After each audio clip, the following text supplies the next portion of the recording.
एक तरफ माता प्रसाद पांडे, दूसरी तरफ समाजवादी पार्टी के अन्य नेताओं को भी संभल जाने से लगी रोक। अलग अलग जगहों पर पुलिस द्वारा संभल जाने से रोके गए समाजवादी पार्टी के नेता। संभल हिंसा के बाद समाजवादी पार्टी के नेता ग्राउंड जीरो पर जाने के लिए कई दिनों से कोशिश कर रहे हैं, लेकिन अभी तक सफलता नहीं मिली। शनिवार यानी 30 नवंबर को भी नेता प्रतिपक्ष माता प्रसाद पांडे के नेतृत्व में सपा के 15 नेताओं का डेलीगेशन संभल हिंसा के पीड़ितों से मिलने जा रहा था, लेकिन पुलिस ने उन्हें बीच रास्ते में ही रोक दिया। इस पर सपा मुखिया अखिलेश यादव ने सरकार पर सवाल भी उठाए थे। संभल जाने से रोके जाने पर सभा नेता रविदास मेहलोत्रा ने कहा है कि शांति पूर्वक जा रहे हैं, पुलिस ने हमें बलपूर्वक रोक दिया। सुबह दिल्ली से संभल जाने के लिए 3 नेताओं ने कूच किया था, जिसमें सपा सांसद हरेंद्र मलिक, सपा सांसद जियाउद्दीन रहमान वर्क और इकरा हसन भी थी, और वह अपने कार्यकर्ताओं के साथ संभल जाने की कोशिश में थे। वहीं दूसरी ओर लखनऊ में यूपी विधानसभा के नेता प्रतिपक्ष माता प्रसाद पांडे अपनी साथी नेताओं के साथ संभल में उन परिवार वालों से मिलने जा रहे थे जो या तो घायल हैं या फिर जिनके बच्चों की गोली लगने से मौत हो गई। वहीं सपा सांसद रुचि वीरा भी संभल जाने की कोशिश करती रही, लेकिन सफलता नहीं मिली। सपा सांसद हरेंद्र मलिक और सपा सांसद जियाउर रहमान वर्क को दिल्ली यूपी बॉर्डर पर रोका। वहीं माता प्रसाद पांडे को लखनऊ और सपा सांसद रुचि वीरा को पुलिस वालों ने मुरादाबाद से आगे नहीं बढ़ने दिया। इसके अलावा कैराना से सांसद इकरा हसन को हापुड़ में ही रोक दिया गया। पुलिस के रोकने पर सपा सांसद हरेंद्र मलिक दिल्ली यूपी बॉर्डर के पास डिवाइडर पर ही बैठ गए। गाजीपुर बॉर्डर पर काफिले रुकने से जाम की स्थिति बन गई।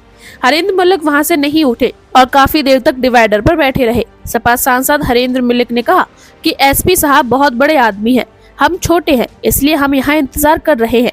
ये साफ तौर पर हमारी तौहीन है, ब्रीच ऑफ प्रोटोकॉल है। पुलिस कह रही है पहले एसपी साहब आएंगे, हमसे बात करेंगे। हरेंद्र मलिक पुलिस वालों के व्यवहार से नाराज दिखे। लोकतंत्र का हवाला देते हुए पुलिस की कार्यप्रणाली पर उन्होंने सवाल भी उठाए। उन्होंने कहा कि संभल की हकीकत सामने आने से रोकने के लिए पुलिस वहां जाने से हमें रोक रही है।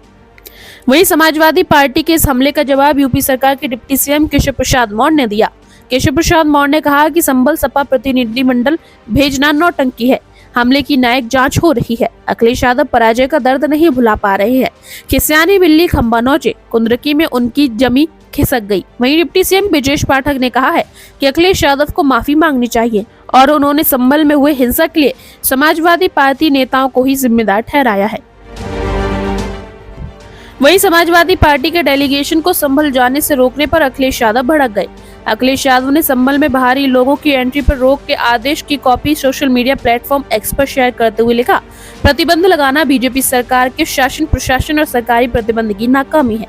ऐसा प्रतिबंध अगर सरकार उन पर पहले लगा देती जिन्होंने दंगा फसाद करवाया और सपना देखा, उन्मदी नारे लगाए, तो संभल में सौहार्द और शांति वातावरण नहीं बिगड़ता।